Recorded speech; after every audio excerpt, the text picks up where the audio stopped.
So hello दोस्तों की हाल चाल थोड़े सारे दा एक और फिर स्वागत है मेरी एक नवी वीडियोज। सो गाइस, जैसा कि इस वीडियो के थंबनेल पे आप देख के आए हो, इस वीडियो में हम क्या बात करेंगे difference between reselling and uplifting marketing. ठीक है, तो मैंने वीडियोस बनाई थी रीसेलिंग के ऊपर, मैंने काफी सारी वीडियोस बनाई जिसमें मैंने बताया कि रीसेलिंग क्या होती है, रीसेलिंग कैसे आप स्टार्ट कर सकते हो, रीसेलिंग के कौन कौन से प्लेटफॉर्म्स है। सिमिलरली मैंने वीडियोस बनाई थी अफिलिएट मार्केटिंग क्या चीज है, अफिलिएट मार्केटिंग आप कैसे स्टार्ट कर सकते हो, कौन कौन से प्लेटफॉर्म है जिसके थ्रू आप अफिलिएट मार्केटिंग कर सकते हो।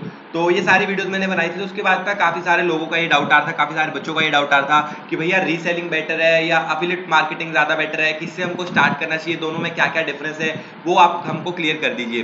तो इसीलिए मैं ये वीडियो लेके आया जिसमें आपको टोटल डिफरेंस बताने वाला हूँ रीसेलिंग और अफिलिएट मार्केटिंग के बीच में क्या क्या डिफरेंस है।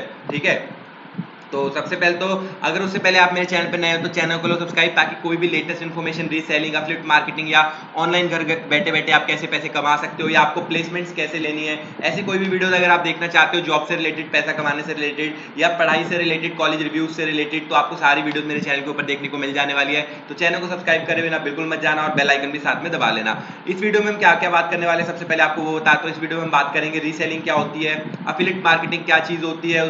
ठीक है, दोनों में से दोनों का बिजनेस मॉडल कंपैरिजन करेंगे कि दोनों काम कैसे करते हैं, कौन कौन से लोग होते हैं इनके इकोसिस्टम में। ठीक है, कौन कौन से लोग होते हैं रीसेलिंग में, कौन से होते हैं अफिलिएट मार्केटिंग में, कौन कौन से होते हैं, दोनों में से ज्यादा अर्निंग किस में होती है, बेटर अर्निंग किस में होती है, टाइम किस में ज्यादा लगता है पैसे आने में या पैसे कमाने में टाइम किस में ज्यादा लगता है, उसके बाद बेटर फ्यूचर किस में और हमको ज्यादा हार्डवर्क किस में करना पड़ता है, और फाइनली हम कंक्लूजन निकालेंगे सारी चीजों के बारे में बात करने के बाद कि कौन सी चीज एज अ बिगनर हमको स्टार्ट करनी चाहिए, कौन सी चीज आपके लिए बेस्ट रहने वाली है। ठीक है, तो शुरू करते हैं अपनी वीडियो। सबसे पहले जो हम बात करने वाले हैं कि रीसेलिंग क्या होती है। तो रीसेलिंग आपको मैंने, वैसे तो अगर आप और डिटेल में जानना चाहते हो तो मैंने रीसेलिंग के ऊपर जो वीडियोस बना रखी है वो जाके आप देख सकते हैं, जिनका लिंक नीचे डिस्क्रिप्शन में भी दिया गया है और ऊपर साथ में आई बटन पे भी आ रहा होगा, जिस पे आप क्लिक करके रीसेलिंग की डिटेल्ड वीडियोस देख सकते हैं। लेकिन अगर मैं आपको शॉर्ट में बताना चाहूँ कि रीसेलिंग क्या है तो आप बहुत इजीली समझ जाएंगे। रीसेलिंग का मतलब है, यार देखो, अब रीसेलिंग ना दो प्रकार की होती है, एक होती है ऑनलाइन रीसेलिंग, एक होती है ऑफलाइन रीसेलिंग। पहले हम ऑफलाइन रीसेलिंग की बात कर लेते हैं। तो सिंपल सी एग्जांपल है, जो आपके जितने भी आपके शहर में जितने भी दुकान वाले हैं ना, वो सब क्या करते हैं, रीसेलिंग करते हैं। रीसेलिंग का सिंपल सा क्या मतलब होता है, आप किसी मैन्युफैक्चरर से या किसी कंपनी से कुछ माल खरीद रहे हो, ठीक है, सस्ते रेट में, फिर उसके ऊपर अपना मार्जिन या प्रॉफिट जोड़ के उसको कस्टमर को महंगे में बेच रहे हो। जैसे एक फैक्ट्री है, उस फैक्ट्री में कपड़े बनते हैं, वो कपड़े, ठीक है, जैसे कोई एक टी शर्ट बनी, जो टी शर्ट मैंने डाल रखी है, सपोज करिए फैक्ट्री में ये टी शर्ट है जो 50 रुपए की बनी थी। उसके बाद वो 50 रुपए की टी शर्ट किसने खरीदी, मैंने खरीदी, एक ऐसे दुकानदार ने खरीदी, या जो सड़क पे लोग कपड़े वगैरह बेचते हैं उन्होंने खरीदी। अब उन्होंने वो टी शर्ट 50 रुपए की खरीदी थी। अब वो टी शर्ट जो दुकान वाले हैं, ठीक है, वो दुकान वाले सेम टी शर्ट क्या करेंगे, रीसेल करेंगे। किसको करेंगे, कस्टमर्स को करेंगे जो उनकी दुकान पे आएंगे। अब सेम टी शर्ट एक दुकान वाले ने भी खरीदी है, सेम टी शर्ट एक जो बंदा सड़क पे कपड़े बेचता है उसने भी खरीदी है। अब जो सड़क पे बंदा कपड़े बेच रहा है वो 50 वाली टी शर्ट को 100 में करके बेच देगा, तो वो रीसेलिंग कर रहा है। ठीक है, उसमें 50 रुपए अपना प्रॉफिट जोड़ के रीसेलिंग कर रहा है। सिमिलरली एक और रीसेलर है जो दुकान वाला है, ठीक है, उसके पास एक अच्छी खासी दुकान है, जो अच्छा खासा शोरूम है, जिसपे लोगों पे ट्रस्ट है, तो वो क्या करेगा, वो 50 वाली टी शर्ट को 200 में बेचेगा, ताकि लोगों को ऐसा लगे कि उसका ब्रांड अच्छा है, ठीक है, टी शर्ट की क्वालिटी अच्छी है, तो वो 50 वाली टी शर्ट लेके 200 में बेच देगा। तो ये होती है रीसेलिंग। ठीक है, ये हो गई ऑफलाइन रीसेलिंग, जिसमें हम सामान खरीद के रीसेलिंग कर रहे हैं। लेकिन यहाँ पे हम जो बात कर रहे हैं ऑनलाइन रीसेलिंग की। ऑनलाइन रीसेलिंग में क्या होता है कि आपको कुछ भी स्टॉक खरीदना नहीं पड़ता है, आपको ना सिर्फ ऐसे मैन्युफैक्चरर्स या ऐसे कंपनीज या ऐसी रीसेलिंग एप्स ढूंढनी होती है जिनके साथ आप टाई अप कर लेंगे, उससे उनसे आप सामान खरीदेंगे नहीं, लेकिन उनके पास जो सामान पड़ा है उसकी एक लिस्ट ले लेंगे, उसकी एक डेटा ले लेंगे, उस डेटा को, ठीक है, कि आपके पास ये सामान पड़ा है, फिर उस सामान को आप क्या करेंगे, अपने सोशल मीडिया के थ्रू, अपने व्हाट्सएप के थ्रू या कैसे भी जैसे आप चाहे, ठीक है, लोकल आपने किसी ग्रुप्स के थ्रू या टेलीग्राम के थ्रू, जैसे भी आप चाहे, या फेसबुक मार्केट प्लेस के थ्रू, इन सब चीजों को आप क्या करेंगे, प्रमोट करेंगे, प्रमोट करके उनको आप करेंगे बेचेंगे। ठीक है, तो अब जैसे सपोज करिए मैन्युफैक्चर एक टी शर्ट है जो आपको 100 रुपए में दे रहा है ऑनलाइन, तो आप उस टी शर्ट को जो प्रमोट करेंगे वो करेंगे कि इसका प्राइस 150 रुपए है। ठीक है, उसको आप फेसबुक मार्केट प्लेस पे बेच सकते हैं, OLX पे बेच सकते हैं, कहीं पे जहां भी आपका मन करे, व्हाट्सएप के थ्रू स्टेटस डाल के बेच सकते हैं, ग्रुप्स में फॉरवर्ड करके बेच सकते हैं। तो आप उसको प्रमोट करेंगे कि ये टी शर्ट 150 रुपए की है, जितना मतलब सेलर आपको बता देगा कि उसके पास ये माल अवेलेबल है इस प्राइस पे। उसके बाद आपको जिस प्राइस पे वो सामान बेचना होगा उस प्राइस पे आप उसको प्रमोट करेंगे कि ये इतने इतने का है। ठीक है, जैसे मैंने आपको शुरू में 2 एग्जांपल दी थी कि एक बंदा है जो सड़क पे बेचता है वो 100 रुपए की बेचता है, जो दुकान में बेच रहा है वो 200 रुपए की बेच रहा है। तो सिमिलरली आपके पास ये ऑप्शन रहती है कि आपके पास जो सामान आ रहा है वो आप अपने मार्जिन के हिसाब से, जितना आपको मार्जिन बचाना है, 100, 50, 200, 300, 400, 500, जितना भी बचाना है उसके हिसाब से अपना मार्जिन जोड़ के लोगों को प्रमोट करेंगे। फिर जो जो भी सेल आएगी, ठीक है, तो कस्टमर आपको बोलेगा मुझे ये ऑर्डर खरीदना है। अगर उसको वो कस्टमर पसंद आता है तो आप क्या करेंगे, मैन्युफैक्चरर को बोल देंगे कि मुझे ये ऑर्डर आया, इसको, ठीक है, उसको सारी डिटेल्स कस्टमर से आप लेंगे, सारी डिटेल्स कि आपका एड्रेस क्या है, ठीक है, आप पेमेंट करवाएंगे आप सारी। उसके बाद आप जो पेमेंट होगी, जितना प्राइस आपसे मैन्युफैक्चरर ने मांगा होगा, अगर वो प्रीपेड ऑर्डर है तो उसको आप दे देंगे, ठीक है, मैन्युफैक्चरर को जितना ऑर्डर का प्राइस होगा, तो मैन्युफैक्चरर आपसे पैसे लेके उस ऑर्डर को डिलीवर करा देगा डायरेक्टली वहां पे। तो अगर, लेकिन मोस्ट ऑफ द टाइम क्या होता है रीसेलिंग के केस में ना, जो मैक्सिमम कस्टमर्स होते हैं वो कैश ऑन डिलीवरी का मतलब कि बोलते हैं कि कैश ऑन डिलीवरी चाहिए। तो आप क्या करेंगे, उससे सारी डिटेल्स ले लेंगे कि आपका एड्रेस क्या है, फोन नंबर क्या है। उसके बाद आप मैन्युफैक्चरर को वो सारी डिटेल्स प्रोवाइड कर देंगे, मैन्युफैक्चरर उसको डिलीवर करा देगा, वहां से पैसे कलेक्ट कर लेगा। उसके बाद जब, ठीक है, उसके बाद क्या होगा कि वो पैसे चले जाएंगे मैन्युफैक्चरर के पास। उसके बाद जब 7 दिन के बाद आपके ऑर्डर की डिलीवरी टाइम पूरी हो जाएगी, मतलब रिटर्न ऑफ डेट पूरी हो जाएगी, और जो ऑर्डर है फाइनली कस्टमर के पास ऐसा हो जाएगा कि अब वो वापस नहीं कर सकता, तो आपका जो कमीशन है मैन्युफैक्चरर आपको भेज देगा आपके बैंक अकाउंट में, गूगल पे, पेटीएम, जैसे भी आप कहेंगे उसको, तो वो पैसे आपको वो भेज देगा, ठीक है। तो ऐसे करता है रीसेलिंग का बिजनेस का काम। ये होती है ऑनलाइन रीसेलिंग, जिसमें आपको कोई भी चीज खरीदनी नहीं है, आपको सिर्फ डेटाबेस या ऐसी कंपनी, जैसे हम एग्जांपल लेते हैं मीशो, काफी बड़ी रीसेलिंग ऐप है इंडिया में जो पॉपुलर है काफी ज्यादा, उसमें काफी सारे प्रोडक्ट होते हैं, उसमें आप एज ए रीसेलर उनकी ऐप में रजिस्टर कर सकते हो। वहां पे सारे कैटलॉग्स होते हैं, जैसे कोई टावल है वो 300 रुपए का है, ठीक है, तो वहां से आपको कैटलॉग्स मिल जाएंगे, कैटलॉग से उनकी डेटा, ठीक है, उसमें टावल का कलर क्या है, साइज क्या है, सारी डिटेल्स मिल जाती है, फोटोज मिल जाती है, जिसको आप फेसबुक मार्केट प्लेस, उस सब जगह पे क्या कर सकते हो, प्रमोट कर सकते हो। प्रमोट करके उनके ऑर्डर्स ले सकते हो, फिर वो ऑर्डर आप मीशो की ऐप पे जाके आप प्लेस कर सकते हो, और कस्टमर से आप जितना आप अमाउंट चाहे उतना अमाउंट ले सकते हो, ठीक है, वो आपके ऊपर डिपेंड है। जैसे मीशो 300 रुपए का दे रहा है, तो आपने कस्टमर को कहा कि 350 रुपए का है, तो आप 350 का बिल बना के कस्टमर को मीशो की ऐप के थ्रू भेज सकते हो, और उनका जो टावल है मीशो डिलीवर कर देगा। तो ये सारा होता है जिसमें आप सैंडल करते हैं। रीसेलिंग में मेन बात होती है कि यहाँ पे 3 लोग होते हैं, इकोसिस्टम, ठीक है, इकोसिस्टम के बारे में आगे बात करते हैं। आई होप आप रीसेलिंग समझ गए होंगे क्या होती है, और डिटेल में जानना है तो मेरी रीसेलिंग वाली जाके वीडियो देख सकते हैं, जिसमें मैंने पूरा डिटेल में समझाया। अगली चीज बात करते हैं एफिलिएट मार्केटिंग क्या होती है। एफिलिएट मार्केटिंग में हमको क्या करना होता है, एफिलिएट मार्केटिंग में ना हम कोई प्रोडक्ट खरीदते नहीं है, ना किसी प्रोडक्ट को ऐसे मतलब कि बेचने के हिसाब से प्रमोट करते हैं। एफिलिएट मार्केटिंग में क्या करते हैं कि हम जो लिंक्स हैं, उन प्रोडक्ट्स के लिंक्स हैं, उनको प्रमोट करते हैं। एफिलिएट मार्केटिंग में ना बहुत सारे लोग होते हैं, ठीक है, जिनकी जो प्रोडक्ट्स होते हैं ऑलरेडी होते हैं, उनको चाहे तो कस्टमर डायरेक्टली भी खरीद सकता है, लेकिन अब क्या होता है कि उन कई बार वो प्रोडक्ट्स ऐसे होते हैं कि जिनकी एडवर्टाइजमेंट अच्छे से नहीं हो पा रही होती, लेकिन अच्छे प्रोडक्ट्स होते हैं लेकिन वो बिक नहीं पा रहे हो। तो उसमें क्या होता है, कुछ लोग ना उसको प्रमोट करते हैं, कोई कंपनी या कोई बंदा जो इन्फ्लुएंसर है उस चीज को क्या करेगा, प्रमोट करेगा। जैसे हम एग्जांपल ले लेते हैं अमेज़न का, काफी ज्यादा, ठीक है, अच्छा प्रोग्राम है जो टॉप चलता है इंडिया में, अमेज़न एसोसिएट, उसमें आप एफिलिएट बन सकते हो। उसमें क्या होता है एफिलिएट मार्केटिंग में, अब एक अमेज़न तो ऑलरेडी एग्जिस्ट करती है, एक कस्टमर है जो अमेज़न से डायरेक्टली जाके खरीद सकता है, लेकिन कुछ प्रोडक्ट्स ऐसे होते हैं जो अमेज़न पे, कुछ तो होते हैं हॉट सेलिंग जो बिक रहे होते हैं, कुछ प्रोडक्ट्स ऐसे होते हैं जो अमेज़न पे नहीं बिक रहे होते। तो उनको क्या होता है कि कुछ लोग आते हैं जो उन प्रोडक्ट्स को अपने सोशल मीडिया के थ्रू, जैसे उनके पास ना काफी बड़ी ऑडियंस है, उसके थ्रू उसको प्रमोट करते हैं कि हाँ ये प्रोडक्ट अच्छा है, आप ये प्रोडक्ट खरीद सकते हैं, फिर उस प्रोडक्ट को वो प्रमोट करते हैं। तो अमेज़न क्या करता है, एफिलिएट प्रोग्राम में क्या होता है, आपको एक स्पेसिफिकली लिंक दिया जाता है आपका, जिसके थ्रू आप उस प्रोडक्ट को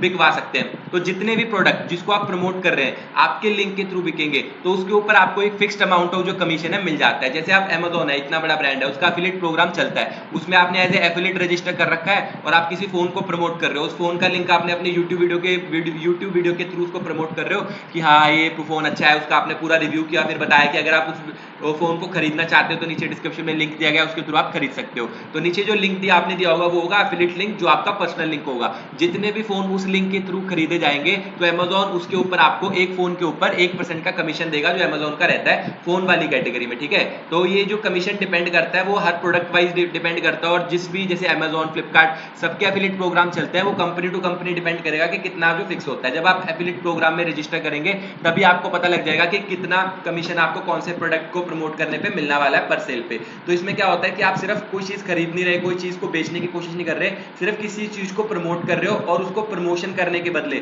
जो भी चीज आपकी प्रमोशन के थ्रू बिकेगी उसके आपको पैसे मिल जाते हैं। तो ये होती है एफिलिएट मार्केटिंग, रीसेलिंग, ठीक है। अब ये दोनों चीजें समझ गए, अब दोनों का कंपैरिजन करते हैं कि रीसेलिंग में और एफिलिएट मार्केटिंग में क्या डिफरेंस है। रीसेलिंग में तो जो चीज बिक रही है ना वो आपके ब्रांड नेम से बिक रही है, ठीक है, आपके नाम से बिकेगी। जो कस्टमर होता है उसको, बायर के जो सेलर होता है, जो कस्टमर होता है उसको सेलर के बारे में कुछ नहीं पता होता कि जो मैन्युफैक्चरर है वो कौन है, कौन आपका ऑर्डर डिलीवर करा रहा है। जो कस्टमर है वो आपसे ही बात करेगा, सारी चीजें आप ही उसको बताओगे, उसकी क्वेरी सारी आप ही हैंडल करोगे कि उसमें आपको कौन सी आपको दिक्कत आ रही है, क्या है, सारी चीजें आप हैंडल करने वाले हो। कस्टमर आप बात करोगे, पैसे की सारी दिक्कत भी आप ही हैंडल करोगे, अगर कोई रिटर्न आएगा वो भी आप ही हैंडल करोगे, ठीक है। और दूसरी साइड वहां पे भी जो मैन्युफैक्चरर है उसको कस्टमर के बारे में कुछ नहीं पता, मैन्युफैक्चरर से भी आप ही बात करोगे, सारी डिटेल्स आप प्रोवाइड करोगे, ठीक है, सारी चीजें कोऑर्डिनेशन आप करोगे। और यहाँ पे जितनी भी चीजें बिकेंगी वो आपके नाम से बिकेंगी, आपके ब्रांड नेम से बिकेंगी, ना कि जो मैन्युफैक्चरर है उसके उससे, ठीक है। लेकिन एफिलिएट मार्केटिंग में क्या होता है, एफिलिएट मार्केटिंग में आप सिर्फ प्रमोट करते हो उसके लिंक को, उस प्रोडक्ट को, लेकिन बाकी सारी जो चीजें हैं वो कस्टमर और बायर के बीच, मतलब सेलर और बायर के बीच में ही रहती है, ठीक है। आप सिर्फ उनका लिंक प्रमोट कर रहे हो, उसके अलावा आपका कोई रोल नहीं रहता उसमें। जो कस्टमर होगा, आपने उस चीज को प्रमोट कर दी, वो कस्टमर फिर उस लिंक पे क्लिक करके अमेजोन पे चला जाएगा और फिर वो फाइनली जो चीज करेगा, खरीदेगा, अमेजोन से ही खरीदेगा।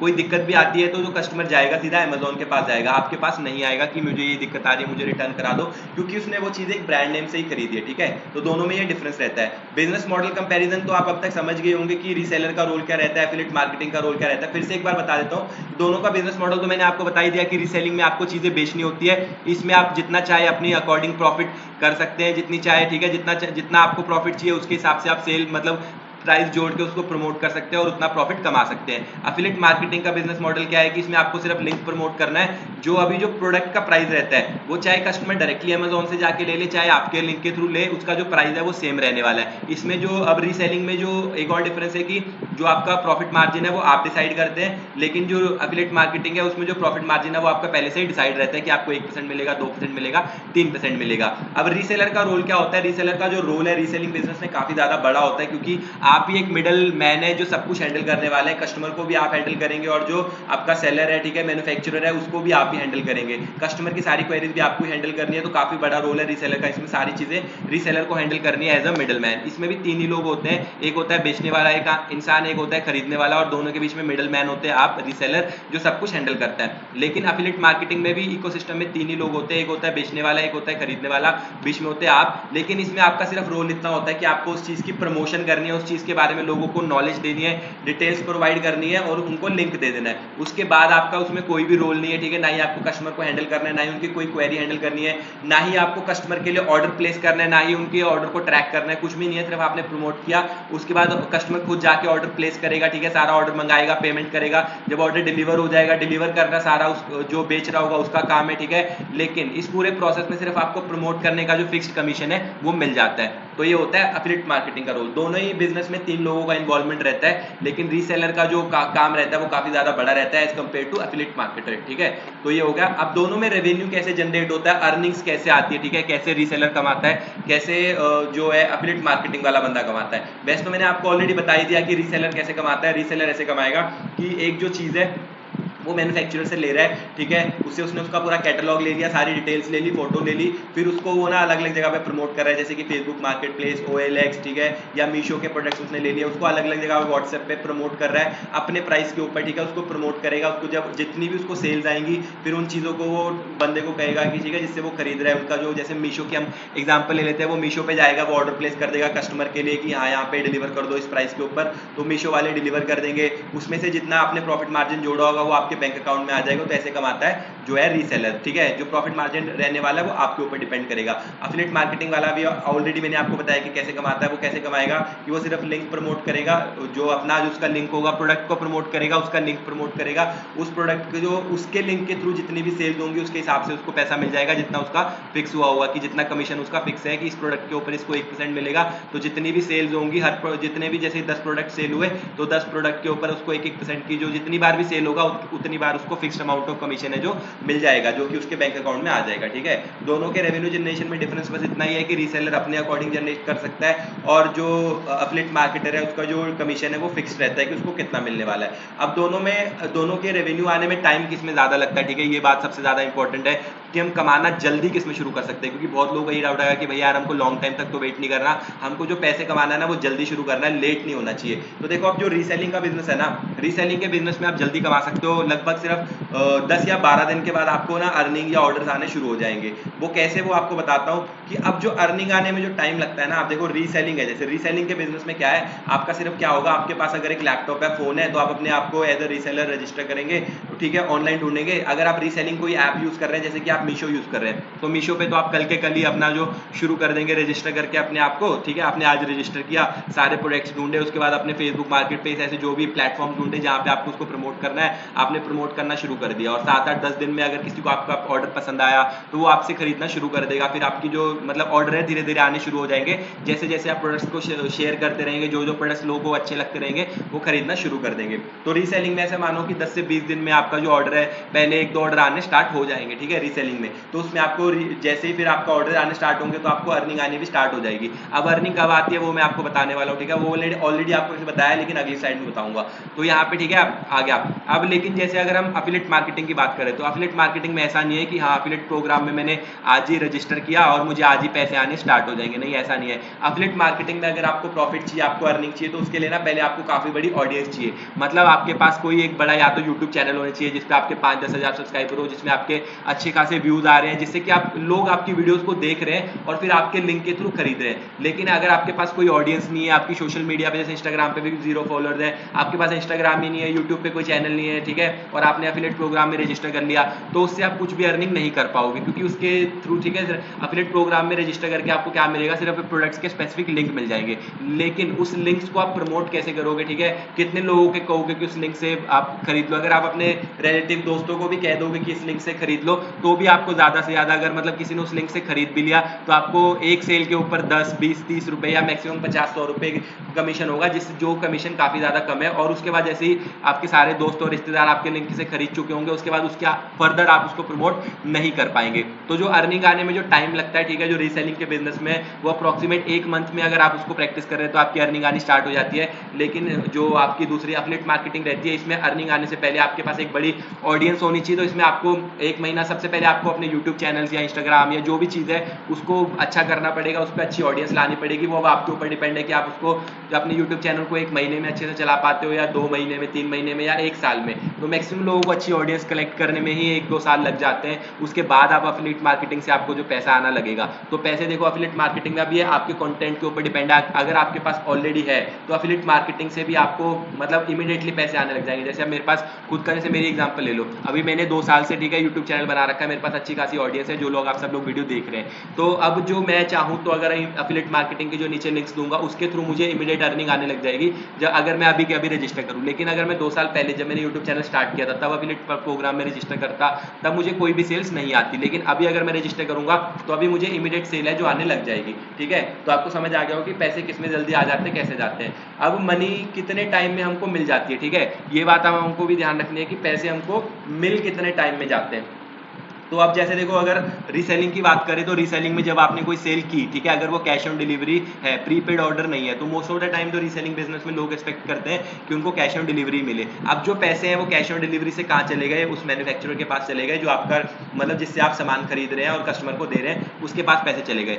तो वो आपका जो प्रॉफिट है वो आपको कब देता है, ठीक है, 7th या 8th डे पे देता है। जैसे मीशो ऐप है वो भी आपको 7th या 8th डे पे ही देगा। 7th और 8th डे पे क्यों देगा, क्योंकि जो कस्टमर के पास ऑर्डर गया है, अगर उसने वो रिटर्न कर दिया, रिटर्न पॉलिसी रहती है ना कि आप 7 दिन के अंदर कपड़े या जो भी प्रोडक्ट है, रिटर्न पॉलिसी है उसको, ठीक है, उसको आप वापस कर सकते हो। जैसे किसी प्रोडक्ट पे होती है कि 14 दिन, किसी प्रोडक्ट पे होती है 7 दिन। तो जब उस प्रोडक्ट की रिटर्न पॉलिसी खत्म हो जाएगी, जब जो वो प्रोडक्ट है फाइनली कस्टमर के पास ही रह जाएगा, तब उस प्रोडक्ट जब रिटर्न पॉलिसी खत्म होने के बाद आपको जो पैसे है, जो आपका कमीशन है, आपके अकाउंट में डिलीवर कर दिया जाता है। तो मैक्सिमम केसेस में 7 डेज की रिटर्न पॉलिसी रहती है। तो आपको जो रीसेलिंग के बिजनेस में पैसे हैं वो 8th डे पे मिल जाते हैं आपके अकाउंट के ऊपर। एफिलिएट मार्केटिंग की बात करें तो उसमें भी सेम ही रहता है केस कि आपको जो आपकी ये है पॉलिसी है, ठीक है, खत्म होने के बाद, रिटर्न पॉलिसी खत्म होने के बाद ही जो पैसे आपके अकाउंट में आते हैं। लेकिन एफिलिएट मार्केटिंग में अप्रोक्सीमेट जो डिले होते होते कम से कम 20 या 25 दिन लग जाते हैं जो आपका कमीशन है आपके अकाउंट में आने के लिए। तो मतलब आपको 1 महीने के बाद, जैसे आपने जो सेल्स पिछले महीने की थी वो आपको अगले महीने के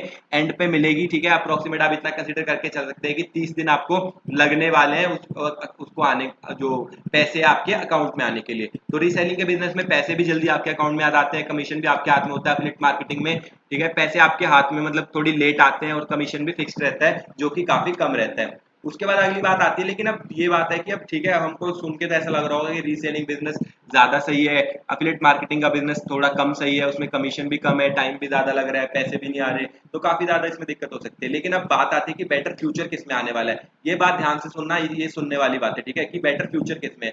अब बेटर फ्यूचर आपको उसमें मिलेगा जिसमें कि अब इन्वेस्टमेंट देखो यार, अगर रिसेलिंग के बिजनेस में आप जाओ ना, तो थोड़ी बहुत आपको इन्वेस्टमेंट करनी पड़ेगी, कि जैसे आपको एक अच्छा लैपटॉप चाहिए, ठीक है, अच्छा खासा नेटवर्क चाहिए, आपको एड्स चलानी पड़ेंगी, अगर आपके पास ऑर्डर नहीं आ रहे हैं तो उसमें थोड़ी बहुत इन्वेस्टमेंट आपको करनी पड़ेगी। उसके अलावा जैसे कि अगर आप मीशो रीसेलिंग एप्स यूज कर रहे हैं तो बिल्कुल फ्री ऑफ कॉस्ट में आप ज्वाइन कर सकते हैं। लेकिन अगर आपको और ज्यादा प्रॉफिट कराना है, या कोई आप ऐसा प्रोडक्ट बेच रहे हैं जो कि मार्केट में इतने इजीली अवेलेबल नहीं है, तो आप कहाँ पे जाएंगे कि आप डेटाबेस खरीदेंगे। उन डेटाबेस को खरीदने के लिए 2 4 5 हज़ार रुपए आपको इन्वेस्टमेंट करनी पड़ेगी, ठीक है। लेकिन अगर हम वैसे बात करें कि दोनों ही केसेस में जो इन्वेस्टमेंट है जीरो है, रीसेलिंग बिजनेस भी आप बिल्कुल फ्री ऑफ कॉस्ट में ज्वाइन कर सकते हो, और एफिलिएट प्रोग्राम में भी आप बिल्कुल फ्री ऑफ कॉस्ट में ज्वाइन कर सकते हो। रिस्क की बात करें तो रीसेलिंग बिजनेस में जो रिस्क है वो काफी ज्यादा रहता है। रिस्क कैसे ज्यादा रहता है रीसेलिंग के बिजनेस में?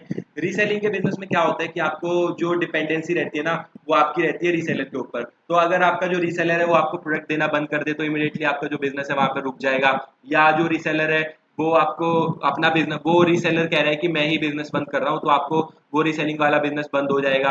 या जो रीसेलर बिजनेस है वो आपको निकाल दे XYZ रीजन की वजह से, जैसे आपके कस्टमर्स 5 10 कस्टमर्स ने ऑर्डर रिटर्न कर दिए और जो उनको यूज करके रिटर्न कर दिया, तो आपके जो कस्टमर्स है वो सही नहीं है, तो रीसेलर कहेगा कि हाँ अब नहीं यार तेरे कस्टमर सही नहीं है तो मैं तेरे साथ काम नहीं करना चाहता। तो इसमें जो रिस्क है ज्यादा रहता है रीसेलिंग के बिजनेस में। एफिलिएट मार्केटिंग में ऐसा कोई रिस्क नहीं रहता, बिल्कुल रिस्क फ्री है, इन्वेस्टमेंट भी जीरो लगती है, बिल्कुल फ्री ऑफ कॉस्ट में आप रजिस्टर कर सकते हो, सारे लिंक्स को प्रमोट कर सकते हो, कोई रिस्क नहीं रहता। क्योंकि इसमें ना कोई ऐसा नहीं है कि कोई प्रोडक्ट को आप महंगा बेच रहे हो, या जो आप चीजों को प्रमोट कर रहे हो वो ऐसा है कि वो अपना बिजनेस बंद कर देंगे या उसकी शॉर्टेज हो जाएगी। तो जो भी चीज को आप प्रमोट कर रहे हो ना, वो ऑलरेडी जैसे अमेजोन का आपने एफिलिएट प्रोग्राम ज्वाइन किया, कोई आपके लिंक के थ्रू अमेजोन पे गया, तो अमेजोन पे उसको वही दिखेगा जो वो डायरेक्टली अमेजोन पे जाके देखेगा। तो अगर वो अवेलेबल होगा अमेजोन पे तो वो दिखेगा, नहीं होगा तो वो आउट ऑफ स्टॉक आ जाएगा। जितना प्राइस उसका वैसे था नॉर्मली उतना ही प्राइस उसको दिखने वाला है। तो ना उसको ऐसा नहीं, मतलब कोई रिस्क नहीं है उसमें कि जिसमें आपको दिक्कत हो। कंट्रोल की बात करें तो रीसेलिंग बिजनेस में आपके पास जो कंट्रोल रहता है वो काफी ज्यादा रहता है, जिसकी वजह से काफी ज्यादा दिक्कत आती है कि रीसेलर अगर,